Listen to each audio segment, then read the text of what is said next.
اعوذ باللہ من الشیطان الرجیم بسم اللہ الرحمن الرحیم وبہ نستعین وہو خیر ناصر ومعین وصلی اللہ علی سیدنا محمد وآلہ الطاہرین واللعن الدائم علی اعدائہم اجمعین اما بعد۔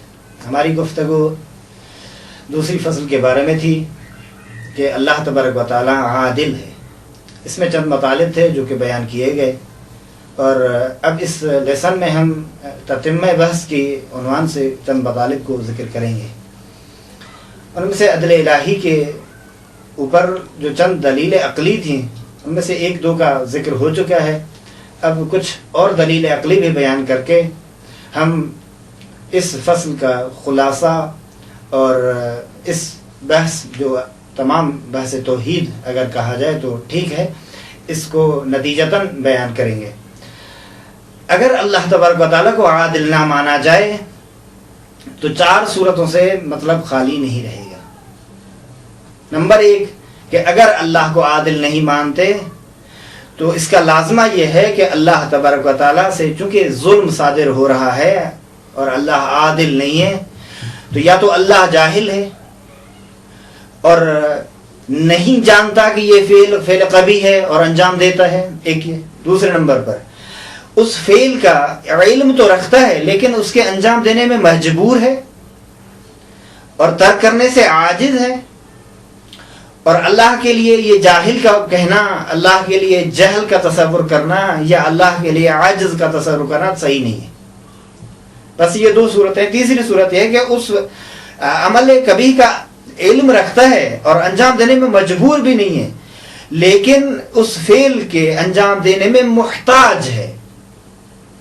چوتھا یہ ہے کہ وہ عالم ہے، اس کے انجام دینے پہ مجبور بھی نہیں ہے، اس فعل کے انجام دینے کا محتاج بھی نہیں ہے لیکن عبث اور فضول اور لغو عمل سمجھ کر انجام دے رہا ہے۔ لہذا یہ تینوں صورتیں بلکہ یہ چاروں صورتیں اگر دیکھی جائیں تو یہ اللہ تبارک و تعالی سے منزہ اور مقدس ہیں۔ کیوں؟ کیونکہ نہ جہل ہے اللہ میں، نہ عجز اور احتیاج ہے اللہ میں، اور نہ ہی اللہ میں عبث اور لغو اور فضول چیزوں کا وجود ہے۔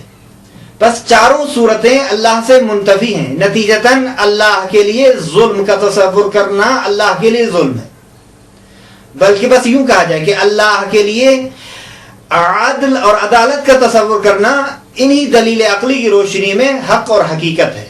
بس اللہ کو عادل مانا جائے، ایک یہ دلیل۔ دوسری دلیل یہ ہے کہ اللہ تبارک و تعالی اگر ہر فعل کبیح کو انجام دینے کے لیے اگر جائز سمجھا جائے، ممکن قرار دیا جائے کہ اللہ فعل کبیح کو انجام دینا اس کے لیے ممکن ہے، تو جھوٹ بھی ایک فعل کبیح ہے، اور اسی دلیل کی جانب مصنف نے بھی اشارہ کیا ہے، وَأَيْضًا لَوْ جَازَ عَلَيْهِ فِعْلُ الْقَبِيحِ لَجَازَ عَلَيْهِ الْكِذْبُ۔ اسی دلیل کی جانب جو ابھی ہم بیان کر رہے ہیں۔ بس چونکہ اگر اللہ تبارک و تعالیٰ کے لیے فعل کبیح کا انجام دینا ممکن قرار دیا جائے تو نتیجہ یہ نکلے گا کہ اللہ کے لیے جھوٹ بھی تصور کیا جا سکتا ہے، جھوٹ بھی اس کے لیے جائز ہے، جھوٹ بھی اس کے لیے ممکن ہے، جس کے نتیجے میں یہ ہوگا کہ اللہ تبارک و تعالیٰ نے جن جن چیزوں کا وعدہ دیا ہے ان وعدوں پر بھی انسان کو بھروسہ نہیں رہے گا، وثوق اور اعتماد نہیں رہے گا، اور جن جن چیزوں کے انجام دینے پر اللہ نے جہنم اور جہنم کے عذابوں سے ڈرایا ہے ان چیزوں پر بھی انسان کو بھروسہ نہیں رہے گا، اطمینان نہیں رہے گا، جس کے نتیجے میں وہ ان افعال زشت اور قبیح سے باز بھی نہیں آئے گا۔ بس نتیجہ یہ ہوگا کہ تمام تر انبیاء یعنی شریعت مرتفع ہو جائے گی، کتبیں جو نازل کی گئی ہیں ان کا نازل کرنا بےہودہ سا ہو جائے گا، انبیاء جو نازل کیے ہیں ان کے نازل کرنے کا اور انبیاء جو بھیجے ہیں مبعوث کیے ہیں ان کے مبعوث کرنے کا مقصد بھی کوئی نہیں رہے گا، بے مقصد بات ہو جائے گی۔ اور بس نتیجتاً یہ ہے کہ اللہ تبارک و تعالیٰ نے یہ تمام تر جو سسٹم بنایا ہے یہ سسٹم ایک بےہودہ سا سسٹم بن جائے گا۔ بس نتیجتاً اللہ کے لیے ظلم کا تصور کرنا حقیقت میں تمام ان حقائق کا انکار کرنا ہے، یعنی انبیاء کے مبعوث ہونے کا بھی انکار کرنا ہے۔ دوسرے لفظوں میں کیونکہ جب ہدف مترتب نہیں ہو رہا بعثت انبیاء کا تو فائدہ ہی نہیں ہے اس کا بھیجنے کا۔ انزال کتب کا جب ہدف برآوردہ نہ ہو تو انزال کتب کا کوئی فائدہ نہیں ہے، عبث ہے۔ بس یوں کہا جائے کہ اس دلیل کی روشنی میں عدل الہی ایک حقیقت ہے، ایک ایسی حقیقت جس کا انکار کرنا بدیہی چیزوں کا انکار کرنا ہے۔ بس اس دلیل کے بنا پر ہم کہتے ہیں کہ اللہ تبارک و تعالی عادل ہے اور ظلم، نقص اور عیب ہے، اور اللہ ہر طرح کے نقص اور عیب سے مقدس، مبرہ اور منزہ ہے۔ اچھا، ایک اور دلیل ہم یہاں بیان کرتے ہیں، وہ یہ ہے کہ دیکھیے اللہ تبارک و تعالیٰ میں ہر طرح کا کمال پایا جائے، یعنی وہ کمال جو تصور کیا جا سکتا ہے وہ اللہ کے اندر موجود ہے۔ عدل ایک صفت حسنہ ہے، اچھی صفت ہے، اور ہر وہ چیز جو اچھی صفت ہو اور اللہ کے لیے اس کا ہونا واجب و ضروری ہے۔ ظلم صفت زشت ہے یا قبیح صفت ہے، لذا ہر فعل کبھی سے اللہ کا مقدس ہونا ضروری ہے۔ بس اس دلیل میں ہم یوں کہتے ہیں کہ اللہ تبارک و تعالی ہر اس کا جو کمال ہے لا متناہی ہے، متناہی نہیں ہے، تناہی نہیں ہوتا، وہ لامحدود کمالات کا مالک ہے۔ جب لامحدود کمالات کا مالک ہے تو صفت عدالت بھی ایک کمال ہے جو کمال کی حکایت کرتی ہے، کمال بتلاتی ہے۔ اس صفت میں جو کمال بتلا رہی ہے اس کا اللہ کے اندر موجود ہونا ضروری ہے۔ اگر نہیں موجود نہ ہو اللہ میں تو نقص ہے، قسم کا عیب ہے، چونکہ یہ صفت نہیں ہے اللہ میں۔ بس اللہ میں اس صفت کا ہونا ضروری ہے، بس اس کی نقیض کا نہ ہونا اللہ میں ضروری ہے۔ یہ دلیل ایک اور دلیل تھی جس کا ہم نے بیان کیا۔ اب ہم آتے ہیں دوسرے مطالب کی جانب، وہ یہ ہے کہ عدل کی تقسیم۔ دیکھیں، عدل الہی کو دو حصوں میں تقسیم کرتے ہیں، ایک عدل تکوینی، ایک عدل تشریعی۔ ہم سب سے پہلے عدل تشریعی کے بارے میں بحث کرتے ہیں۔ عدل تشریعی دو مورد میں اس کی جستجو کی جا سکتی ہے۔ ایک مورد ان قوانین کے بارے میں جو اللہ تبارک و تعالیٰ نے نازل کیے ہیں، تمام شریعتیں جو نازل ہوئی ہیں وہ بھی اس عدل تکوینی، عدل تشریعی کی بنیاد پر استوار ہیں۔ اگر عدل تشریعی حذف کیا جائے تو یہ تمام شریعتوں کا نازل کرنا، کتب کا نازل کرنا، انبیاء کا بھیجنا لغو اور عبث ہو جائے گا۔ دوسرے نمبر پر ان امور کی بنا پر، یعنی یہ جو شریعت نازل کی گئی، جو عامل ہے اس کو اس کا نتیجہ دینا چاہیے، اس کو جزا دینی چاہیے، جو عامل نہیں ہے اسے سزا دینی چاہیے، کیفر کردار تک اسے پہنچانا چاہیے۔ لہذا عدل تکوینی، عدل تشریعی اس بات کا تقاضا کرتا ہے کہ ہر انسان کے لیے اللہ نے جتنے بھی قوانین نازل کیے ہیں وہ قوانین قدرت انسان سے باہر نہیں ہیں، اور تمام کے تمام قوانین میں ایک حکمت ہے، چاہے انسان اس حکمت سے واقف اور آگاہ ہو یا نہ ہو۔ دوسرے نمبر پر، اگر اللہ تبارک و تعالیٰ نے یہ تمام تر قوانین نازل کیے ہیں جو قدرت انسان سے مخالف بھی نہیں ہے بلکہ مطابق قدرت ہیں، لا یکلف اللہ نفسا الا وسعها کی آیت اسی حقیقت کو بیان کر رہی ہے۔ تو بس دوسرے نمبر پر ظاہر ہے جزا کا بھی مسئلہ اور سزا کا مسئلہ بھی اسی کی بنیاد پر ہونا چاہیے۔ لذا عدل تشریعی ان دونوں چیزوں کو، یعنی جتنا عمل انجام دیا ہے، جتنی پابندی اس شریعت پر ہے اس کے مطابق اس کو جزا دینی چاہیے، اور جتنی مخالفت کی ہے یا جتنا تکذیب میں یہ آگے بڑھا ہے اس کے مطابق اسے سزا دینی چاہیے۔ لذا سزا اور جزا کا دینا بھی عدل تشریعی کی بنیاد پر استوار ہے۔ قوانین کا نازل کرنا اور قوانین کو بنانا یہ بھی عدل الہی کی بنیاد پر استوار ہے۔ یہ تمام دو مورد جو ہیں عدل تشریعی کے ہیں۔ رہا مسئلہ عدل تکوینی کا، کہ عدل تکوینی میں حقیقت اور محور گفتگو آفرینش انسان ہے اور آفرینش تمام اشیاء۔ دوسرے لفظوں میں کہ انسان کو انسان کیوں بنایا، اگر سوال کیا جائے، یا شجر کو اللہ نے شجر کیوں بنایا، کیونکہ عدل الہی اور حکمت الہی کا تقاضا یہ ہے کہ اسے انسان بنایا جائے اور اس درخت کو شجر اور درخت قرار دیا جائے۔ یوں یہ نہ سمجھیں کہ عدل اور مساوات دونوں چیزیں مساوی ہیں؟ نہیں، اللہ کے ہاں عدل ہے، مساوات نہیں ہے۔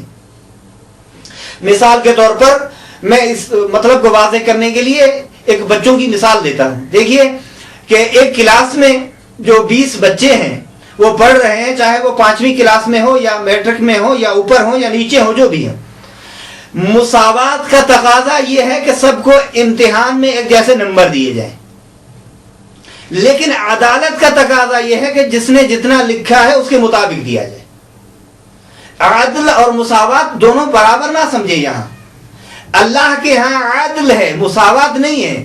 اگر اللہ کے لیے مساوات اور عدالت کو ایک شمار کیا جائے اور کہیں کہ اللہ کے لیے مساوات ہے، نتیجتاً یہ ہے کہ تمام کو جنت بھیج دے گا، کیونکہ مساوات کا تقاضا یہ ہے کہ کسی کو بھی جہنم نہ جانے دے، بلکہ عدل الہی کا تقاضا یہ ہے کہ جو مستحق جنت ہے اسے جنت بھیجا جائے، جو مستحق جہنم ہے اسے جہنم بھیجا جائے۔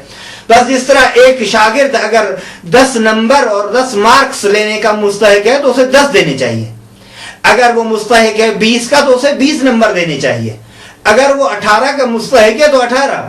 یہاں عدالت چلے گی، نہ مساوات۔ بس اللہ کے ہاں بھی عدالت ہے، مساوات نہیں ہے۔ یہ ایک مسئلہ تھا جو وضاحت کے لیے عدل تکوینی۔ اور یہاں یہ سوال کیا جاتا ہے کہ اللہ نے سب کو ایک جیسا کیوں نہیں خلق کیا؟ میں یہی کہتا ہوں کہ اللہ نے ایک جیسا خلق نہیں کیا چونکہ عدالت الہی کے خلاف تھا کہ ایک جیسا خلق کیا جائے۔ تمام کو تمام انسان بنا دیتا، حجر کو، شجر کو، جمادات کو، سب کو اگر انسان بنا دیتا تو یہ حکمت الہی کے خلاف چیز تھی، یہ عدل الہی کے خلاف ہے۔ کچھ کو انسان بنا دیا، کچھ کو حیوانات بنا دیا، کچھ کو نباتات بنا دیا، یہ عدل الہی کے مطابق ہے، یہ حکمت الہی کے مطابق ہے۔ تو بس چونکہ یہ سوال کیا جاتا ہے معمولاً کہ انسانوں کی آفرینش میں جو فرق ہے، تمام انسان ایک جیسے کیوں نہیں ہے؟ تو اب یہاں غور سے دیکھیے گا کہ اگر اللہ تبارک و تعالی تمام کو مرد بنا دیتا تو یہ تولید نسل کا سلسلہ جو ایک سسٹم کے تحت اللہ نے بنایا وہ کیسے شروع ہو جاتا؟